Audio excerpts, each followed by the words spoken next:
사람이라면 누구나 사랑으로 태어나 사랑을 먹고 자라고 사랑을 배우고 확장시키면서 살아간다.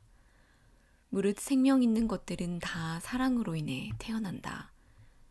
부모의 사랑이 얼마나 짙고 옅은지, 얼마나 깊고 얕은지에 상관없이 모든 사람은 어쨌든 두 사람의 사랑으로 인해 태어난다.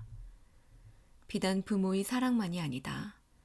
그 부모의 부모로만 거슬러 올라가도 벌써 6명의 사랑이 합동작전을 펼친 끝에 내가 태어난 것이다. 고조까지 한 단계만 더 올라가도 나는 14명의 사랑이 합쳐진 끝에 생긴 열매가 된다. 5대만 올라가면 무려 126명의 사랑이 나를 세상에 태어나게 하기 위해 공모했다. 10대까지 올라가면 2046명이 되고 25대가 되면 수평적으로 당대만 따져도 3,300만 명이 넘는데 대대로 내려오면서 돌아가신 분들 모두가 오늘의 나를 태어나기 위해 수고한 셈이니 모두 합하면 상상을 초월한 숫자가 된다. 진실은 이것이다. 나를 세상에 태어나도록 하기 위해 태초부터 온 인류가 사랑으로 공모를 했다는 것. 이것을 불교에서는 백천만 겁난조우라고 표현하는 것 같다. 수많은 사람들이 공모하여 태어난 이 나라는 존재 또한 원하지 않더라도 사랑의 공모에 참여할 수밖에 없는 운명을 지니고 있다. 예외는 없다. 사랑이야말로 사랑으로 태어난 모든 생명체들의 숙제이자 살아갈 미천이며 일용할 양식인 것이다. 그럼에도 불구하고 인간들의 사랑 풍경은 성숙된 모습을 보이지 못하는 경우가 대부분이다. 그럴 수밖에 없다. 우리 지구인들은 이미 완성된 존재들이 아니라 완성을 향해 나아가는 중이기에 사랑을 배우는 학생들이지 사랑의 달인들은 아닌 것이다. 그러기에 지구에서의 학교 교육은 무엇보다도 사랑을 중심 과목으로 삼는 사랑학교가 되어야 마땅한데도 현실은 전혀 그렇지 않다. 사랑의 장소인 가슴이 아니라 머리 위주의 교육으로 감정과 느낌이 아닌 지성과 논리가 중요시된다. 더구나 물질 위주의 성취 지향적 가치관을 주로 심어줌으로써 학생들을 사회화시키는 데에만 열중한다. 과거의 인간들이 형성해온 시스템 속에 들어가 저마다 자기 구실과 역할을 하도록 길들이는 데에 중점을 두는 사회화 교육은 본연이 자기에게 충실하기보다는 내가 아닌 누군가가 되는 것을 목표로 삼고 그러기에 사회화된 어른들은 누구나 페르소나를 쓰고 살아간다. 사회적인 구실과 역할이 적힌 간판이 나의 대부분을 차지하고 본연의 나는 늘 뒷방신세를 면하지 못한다. 페르소나로서의 내가 애쓰고 애써서 아무리 큰 성취를 이룬다고 해도 허망할 수밖에 없는 까닭은 아무리 다른 누군가가 되어 돈과 명예와 권력을 차지한다고 해도 본연의 나는 길을 펴지 못한 채 뒷방 신세이기 때문이다.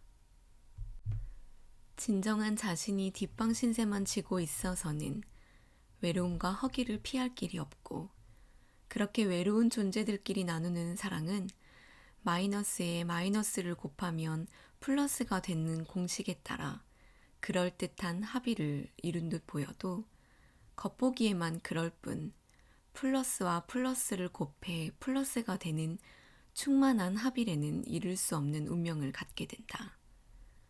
마이너스들끼리의 결합은 거지와 거지의 일시적인 의기투합에 지나지 않는다. 외로운 존재가 다른 외로운 한 존재를 열망하는 가운데 이루어지는 사랑은 필연적으로 더 큰 갈증과 허기를 반복적으로 불러올 뿐이다. 그래서 늘 속이 헛헛하다. 진정한 자기 자신이 아닌 페르소나들끼리의 사랑은 언제나 무언가 중요한 것이 채워지지 않은 듯한 느낌 속에서 살게 한다.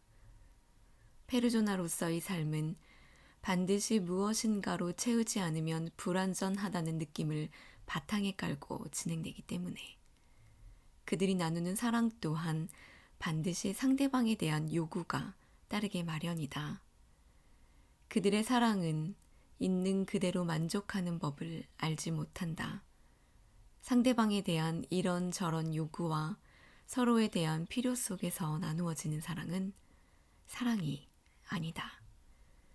그래서 사랑하는 상대방을 머릿속에 떠올리기만 해도 왠지 힘이 팔리는 상태가 된다.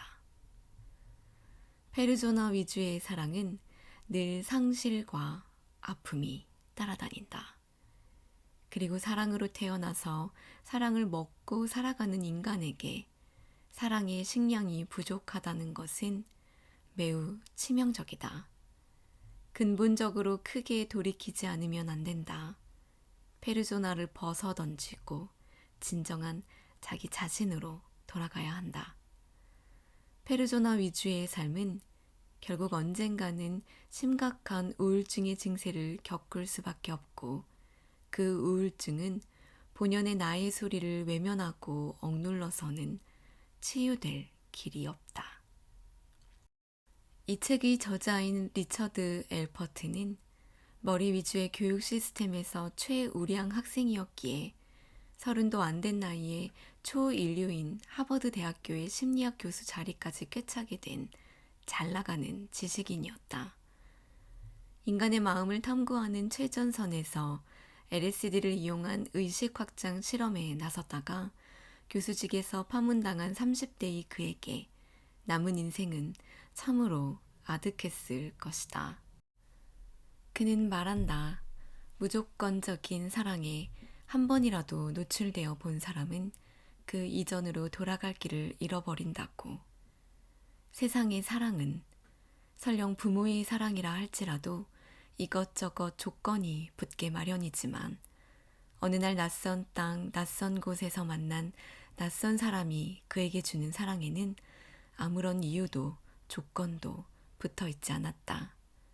아무런 대가도 기대함이 없이 그의 존재 자체만으로 사랑을 받고 있다는 느낌을 경험하는 순간 그 사람은 예전과는 전혀 다른 사람으로 다시 태어날 기회와 동력원을 필요 충분하게 부여받은 셈이다.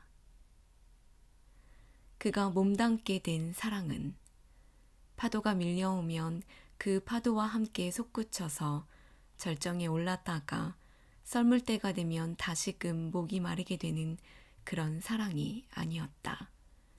상대방의 감정 날씨에 따라 웃고 울고 그러기에 더욱더 집착하게 되는 그런 사랑이 아니었다. 채워지면 세상 모든 것을 다 가진 것처럼 충만했다가도 말 몇 마디에 기분 나빠하고 토라져서 박탈감을 느끼고 그 사랑이 도망가기라도 하면 가슴에 총을 맞은 것처럼 상처를 입게 되는 그런 사랑이 아니었다. 세상의 사람과는 너무 달라서 한 번도 와본 적이 없는 낯선 장소에 온 것 같지만 그러면서도 마치 고향집에 돌아온 것처럼 모든 것을 다 내려놓고 편히 쉬게 되는 그 사랑은 아무리 깊이 파고 들어가도 그 광맥이 끊어질 줄 모르는 광삼과도 같다. 그리하여 그는 마침내 사랑을 들이마시고 사랑을 내쉰다. 모든 사람, 모든 것에 사랑을 보내면서 사랑 안에서 살아간다. 그는 이제 독자인 당신에게도 서슴없이 고백한다. 이 책 전체를 통해서 나직나직. 그러나 듣는 사람에 따라서는 천둥 같은 외침으로 이렇게 속삭인다. 나는 당신을 사랑한다. 아무 이유 없이 사랑한다. 자발적이고 동기가 없고 근거가 없는 사랑. 당신이 뭔가를 성취했기 때문에 사랑하는 것이 아니다. 수행자이기 때문에 사랑하는 것이 아니다. 그냥 당신을 사랑한다. 당신은 그것을 받아들일 수 있는가? 무조건적인 이 사랑을 받아들일 수 있는가?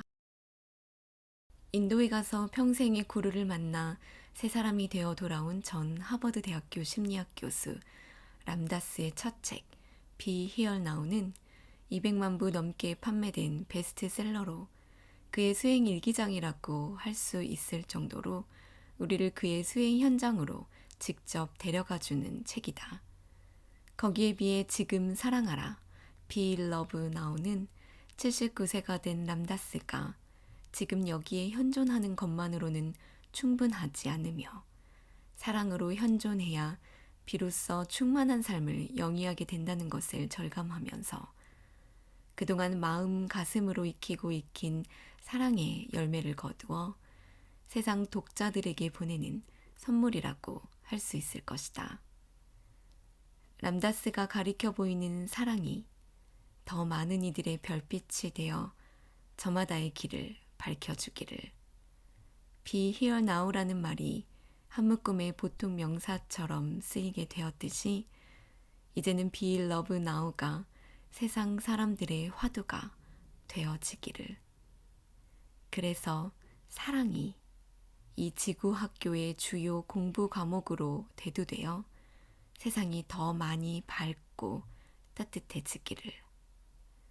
그래서 사랑이라는 고향집에 모두가 다 안긴 채로 사랑의 기쁨을 노래하면서 살아가기를.